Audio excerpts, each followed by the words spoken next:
Hi everyone, it's Dave here today. I'm coming at you with a video on a technique, something that I came up with recently when I was trying to create a new different kind of watercolor look, sort of a faux watercolor look, and I stumbled across this idea of die cutting with napkins. So I'm going to show you today how to create some really interesting texture using napkins and your die cuts.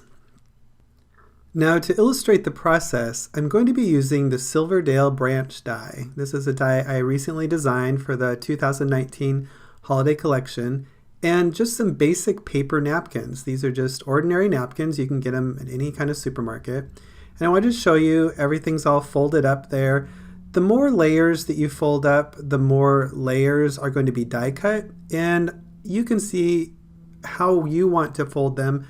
I just folded them in half, and then I stuck a piece of cardstock in back of it just to create a little bit of extra structure and stiffness. Now you're going to die cut it the same way that you normally would die cut. And I tried a bunch of different kinds of dies. I didn't really find that one worked better than others. You can use pretty much any die cut for this technique. So what we're doing is we're running it through the die cut machine, the cardstock layers on the bottom and then folded napkin on top. And when you remove it from the die cut machine, all of those layers of napkin will become super compressed onto the cardstock. In fact, you probably won't see any difference between the laminated napkins on a die cut piece and regular cardstock. They look pretty much the same. But you'll notice as soon as you start adding some paint to these napkin die cuts, it does behave differently. You can see right there when you add moisture, lots of water, it crinkles up and creates a little bit of puffy texture. It's so interesting to look at it. It really catches the light. It's almost like faux watercolor paper.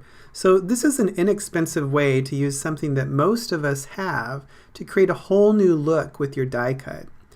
I'm using watercolor paint. I'm just using a very small paintbrush. This is a round brush, probably a size 0, and I'm just dipping into different colors of green paint, and sometimes I'll just dip into a little bit of water, and then when I put it onto the napkin die cut, you can see that that really absorbs that moisture. Just so thirsty, it just soaks it right up, and the napkin tends to puff a little bit and create some wrinkles on the surface of the die cut.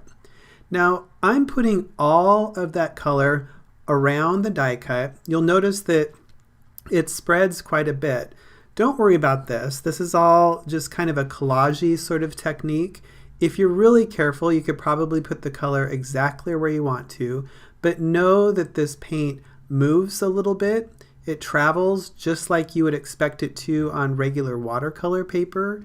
So know that it's going to be sort of a fluid, sort of organic look. Now, I discovered this technique when I was trying to do something different. I had this idea that if I could cut something absorbent like sponge or napkins with my die cut, and then I pressed it into a distressed oxide background, it would pull that image off the distressed oxide background. And I wasn't very successful with that. You guys might try that yourselves and see if you can get a little bit more successful. But after I die cut a few of these napkins, I realized that when they get wet, the color looks really interesting on them, and the shape of the napkins sort of crinkles up and adds all this beautiful texture to the cardstock. And it's not like anything I've been able to create with a die cut before, so I knew I'd stumbled across something. I'm putting just a little bit of watercolor onto each little area. You see that here I've loaded up my brush with some red and then I spread it on there. It's going to sort of travel around over the napkin and it'll mix with that green that also got on the berry, and we'll just say that it adds to the artistic element of that whole collage die cut napkin look. So I pretty much spread everything where I want it to be. You'll see there's a few white spaces here and there. That's okay. The paint tends to travel still a little bit. And I'm going to go ahead and accent it with some gold metallic paint. And I want you to see, again, I'm using a small brush. I'm just loading it up with a little bit of gold. And I'm just spreading it sort of haphazardly on the leaf just to give it a little gilded look.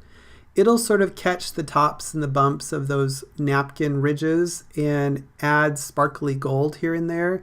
And you end up getting a really beautiful look just with these little napkin die cut pieces. I'll use my brush just to kind of move things around a little bit. Just depends on you how much water you want to add to this.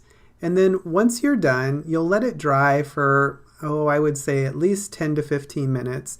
And then it's good and ready to go on to your project. I think this looks really good with leaves, especially because it gives that crinkly, textured sort of look that just sort of lends itself to sort of a dried leaf or dried floral sort of look. So look through your collection of dies. I'm going to go ahead and use another die from our recent holiday collection. This is the Harvest Branch corner frame die. Again, I've used a piece of cardstock and then I folded a napkin on top of it and run it through the die cut machine. So this has about 8 layers of napkin on top. I encourage you guys to try different mediums. I'm certain that tissue paper would probably give you a similar result.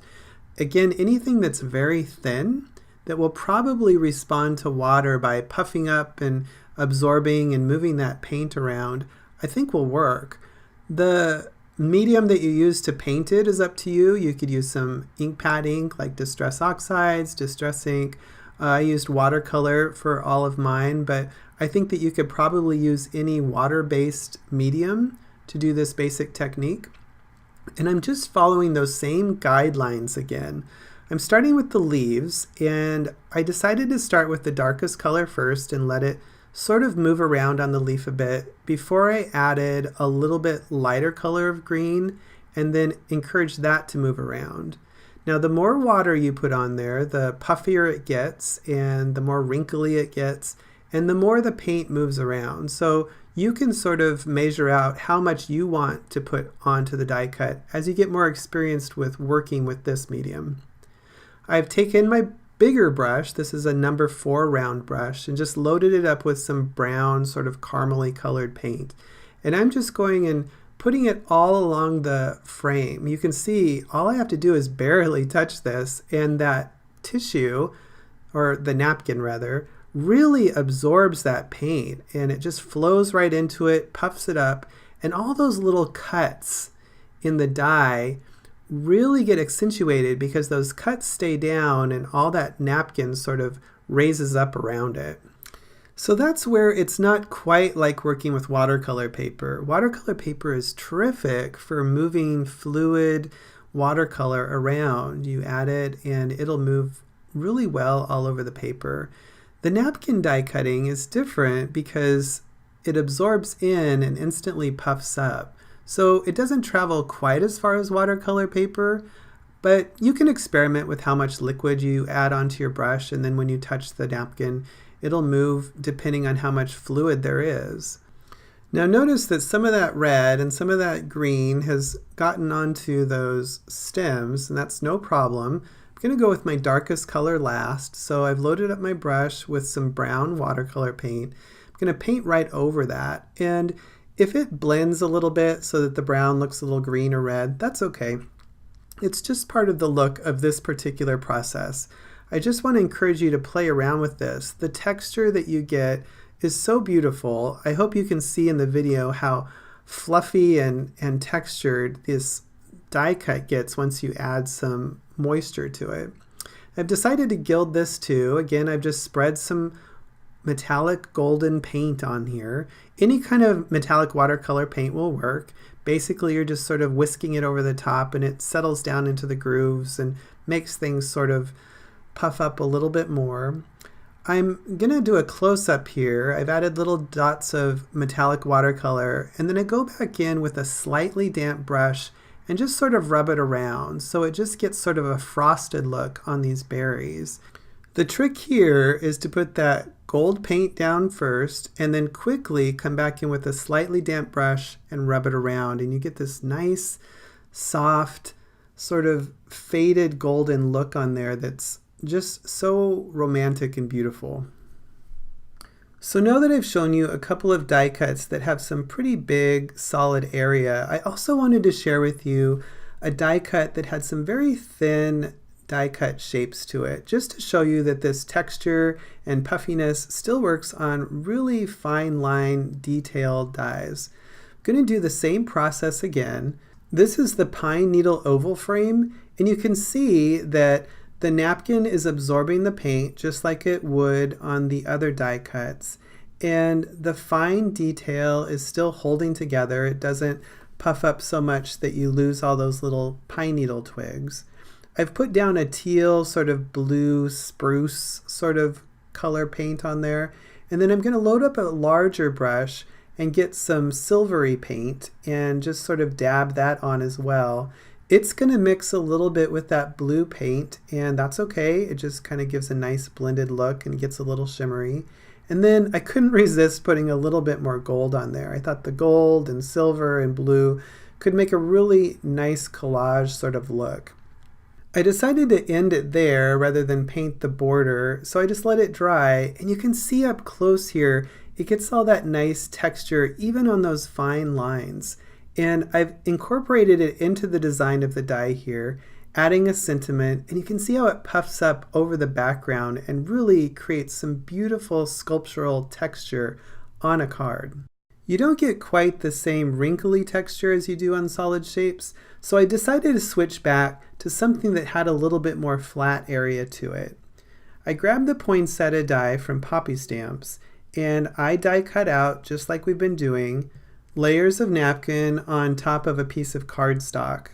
And I've decided that I really love those big flat areas because they puff up and get really wrinkly. And my happy surprise here was it looked just like the leaf that you would see on a poinsettia. So adding that water makes it kind of wrinkly and puffy. And if you look at poinsettias, that's exactly the texture that they have. So this technique especially is suited for something like a poinsettia or maybe a floral sort of die, but this one turned out great. I added lots of water just because it's kind of a big die cut shape. I put pink down first and then a darker red in the middle. And then I went back, added a little bit of gold, and then with a slightly damp brush, I just rubbed that gold around just so it settled down into the little nooks and crannies of those leaves and gave it this beautiful frosted look. Now you'll notice a couple times when I'm brushing over these watercolor die cuts, the napkin slips just a little, but it still ended up being okay. I let it dry, everything sort of stuck in place. If things start to come apart, sometimes the napkin might pull apart at the end, just add a little bit of glue at the end just to put it back on there, but they stay pretty much compressed together with no problem at all. Okay, I have a couple more I'd like to share with you. This is the corner holly swirl.